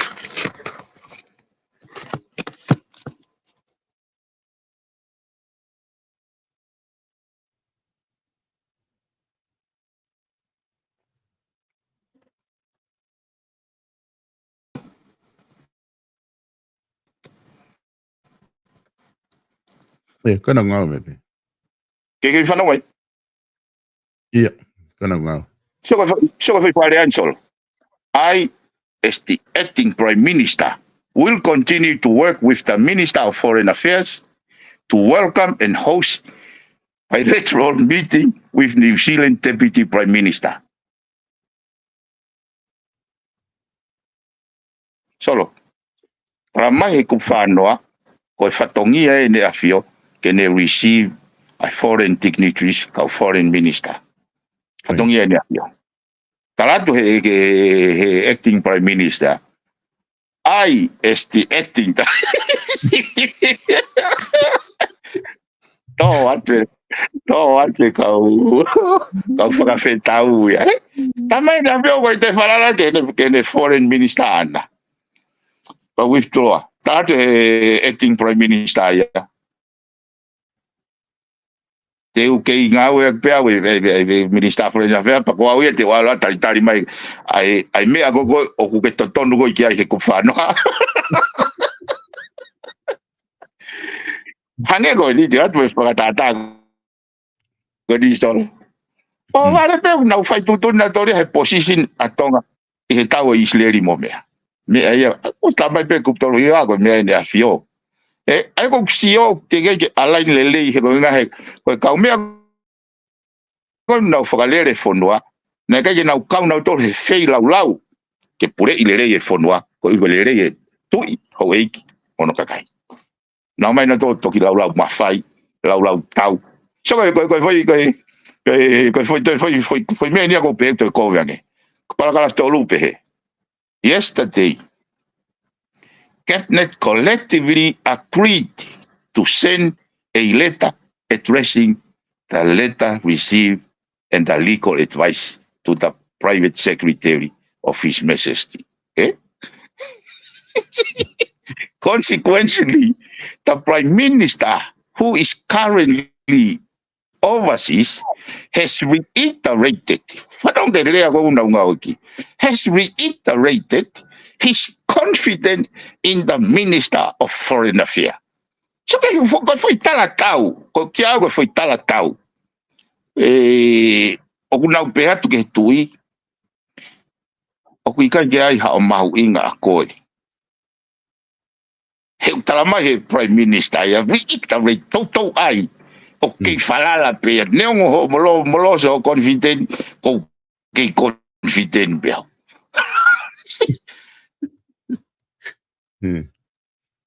O kai ko kalangata ia solo. Ko talatau ko poini ako aku. Fehu ile ma ko fai a ni ha me a fale le fai ge. Hala. Ko ha nga halai. Mo ua ho e kia he whakasio holo me pata ke o mai me paremia. Ke varia ke nau foi ma. Koe ku whoki koe ne ui ka au solo. Koe ngahi isi uen te tau aluai. Ki au hei kai ke ahano. Au ngata.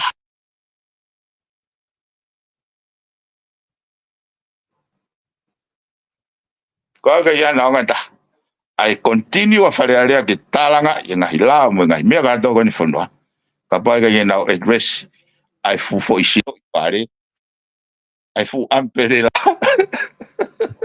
Ai fu ampere la. Ke langa, ai ko tau pe ko ampere la ko foi atoia. Pa tau langa rewa ngahi pou ke ne pou e ato. Ko ni au tu e atoia e ka langa pou ia pe vai.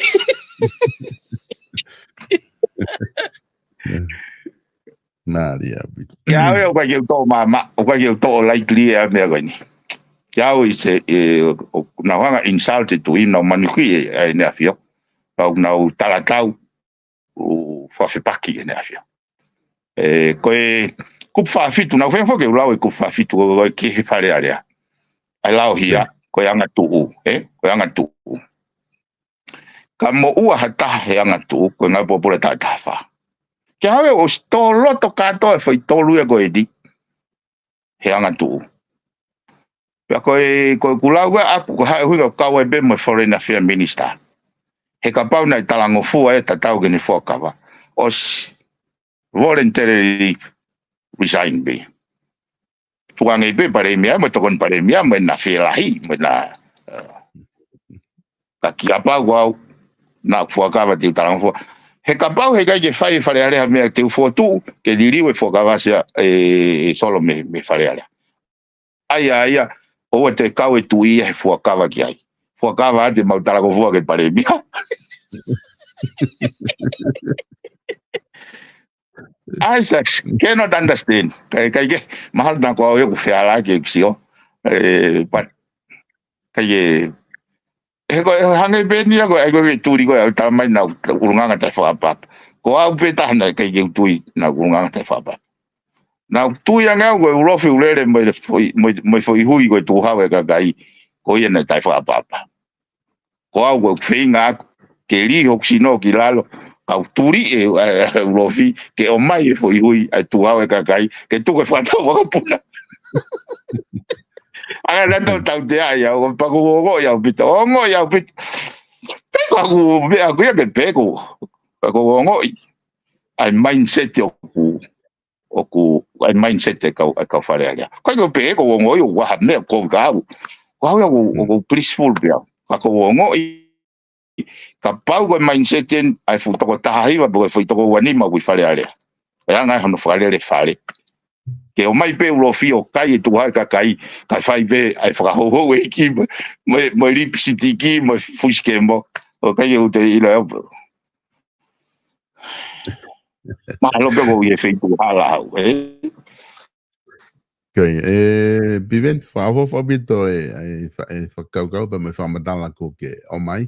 Hange koe mea koe ke whakatala noa kai tuku ke he ka pau koe u whamatala koe ni kuta whahoko at ke kakai o ko ia ku hala tonu mea ia ku whai he ni koe he kakai koe mea tuku ke he ka pau he ka koe whakaukau mahu inga he ni koe lawa ke mai whainga maari ke o mai ai ngai whakaukau ki te koe kubung ke o mai mga fam oni me konstituto ni mga mea ko ia o lawa ke fai a ke tau talano ke whakamatu unga mo uhinga lele ia ke tau talano ku alo la hia tu ko ngā koe ni ku lawa ta hoa ua he tai nimsi ku tatataha tau fi programa a honi ai e tau fi programa ua fi tai mpe taha tai nimi ku ngā ta pe tau o lawa ta fui ua mi mei hoa ua he tai nimi aku tau whamalo pe ko ngā koe mao whainga maari ke whahoko e tapo kalama, ka tau toki sia hui ka hau, ko ngā koe nā pakatu ngā koe te ke iai, ke mahino ai aho koe te toki whoki mai ai, o whahoko e polo kalama. O whatu Piven, te mo e ngā ue kwhai tongana. Io, alo sol, wau saipe koe whia whalaite, neo koe taki le loloa, alo sa meria, whasio a whai waine. Koe, te mea lai nia. Koe, whahoko e ngā ue a koe ia.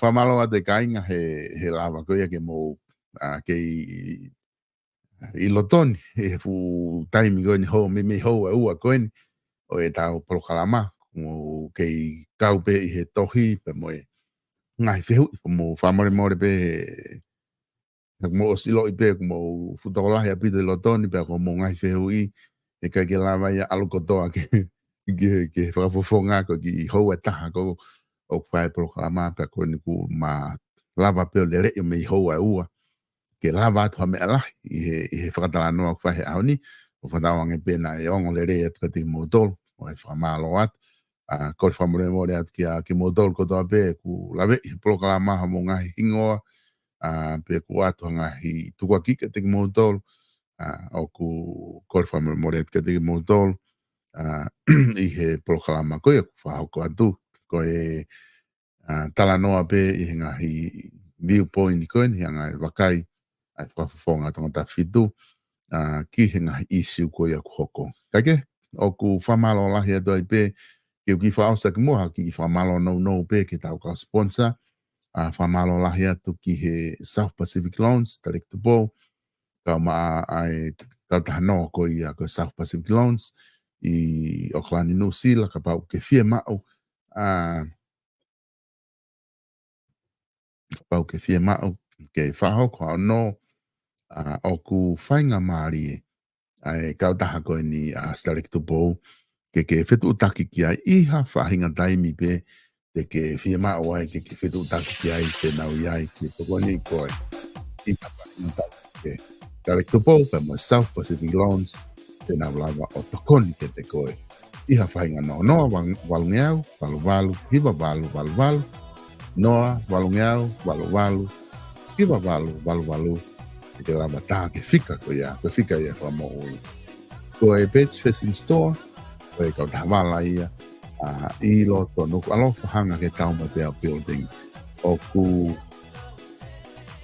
lahi au pita ngahi wala i weekend, ke lava tori mo whiri. Kau pita wala longa i whanau, ke lava mau ia, pe me Pets Facing Store, i loto nuku alofa.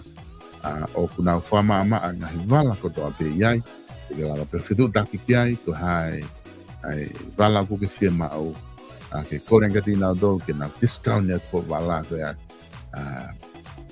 te na lava pe toko net ke te koe Fates Fresh in Store hanga ke tau mo te building to tonga uhila I loto no alofa ko ke manga fa ko na hanga te mga fa ko na market I talamaho I loto no alofa ko e kauta havaka ko ia ai singi mo na freight services o na fa hoko aveuta painga uta pete ke fema o ke ave ki tonga ha pai baba pego fe be ha petu I tonga tapu fitu takia feleti I no wataha noa no hiba tolu ono noa wataha noa no hiba tolu ono petu taki kia feleti ko tau live stream o ku tu malau ko ke fema o live stream painga ka toanga no wataha wano anima no fitu ko fia telefoni ia petu taki maya poku ko nga he ku e mahino ke au ela e ma o painga malie ke maulawa to fa